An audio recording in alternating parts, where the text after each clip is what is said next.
حضرت معاذ بن جبل رضی اللہ تعالیٰ عنہ حضور کے روضہ انور کے پاس بیٹھ کے رو رہے تھے اور زاروں کے تار رو رہے تھے۔ حضرت عمر رضی اللہ تعالیٰ عنہ گزرے تو رک گئے، کہا معاذ کیا ماجرا ہے؟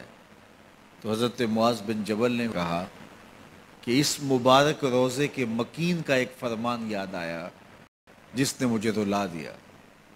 کہا وہ کیا فرمان تھا؟ کہا میرے حضور نے ارشاد فرمایا تھا کہ تھوڑی سی ریا بھی شرک ہے، بہت زیادہ ریا تو دور کی بات ہے، تھوڑی سی ریا بھی شرک ہے۔ تو اللہ کی بارگاہ میں دعا کرتے ہیں، اللہ ہمیں ریا سے ہمیشہ محفوظ فرمانا۔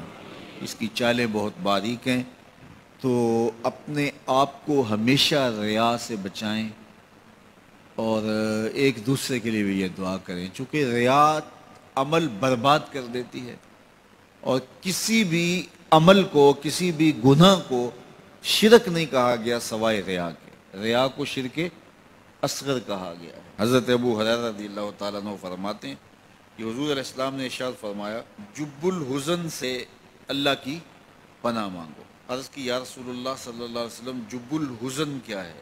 کہا یہ جہنم میں ایک وادی ہے، اور یہ وادی اتنی خطرناک ہے کہ خود جہنم ایک دن میں 400 مرتبہ اس سے پناہ مانگتی ہے۔ صحابہ نے حضور سے عرض کی اے اللہ کے محبوب صلی اللہ علیہ وسلم وَمَنْ يَدْخُلْهَا، اس میں داخل کون ہوگا؟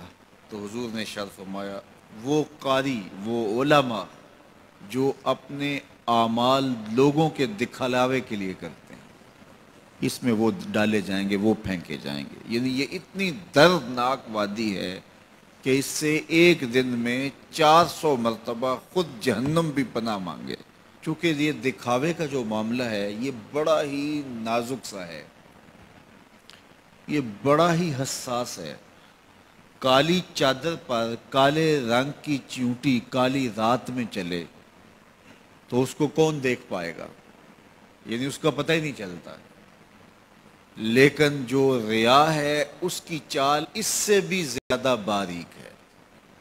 بندہ باز کا سمجھ رہا ہوتا ہے کہ میں ٹھیک ہی چل رہا ہوں، لیکن پردے کے پیچھے ریا چل رہی ہوتی ہے۔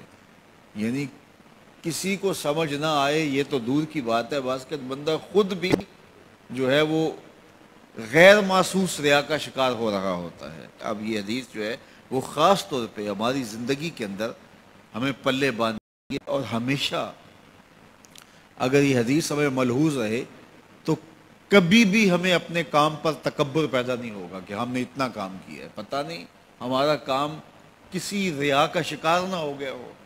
تو اللہ سے قبولیت کی دعا کی جائے کہ اللہ جو توفیق ہے وہ بھی تیری جانب سے ہے، اور مالک قبولیت بھی تیرے کرم سے ہے، ہماری طرف سے کوتاہیاں ہی کوتاہیاں ہیں، اس لیے مالک جو ہمیں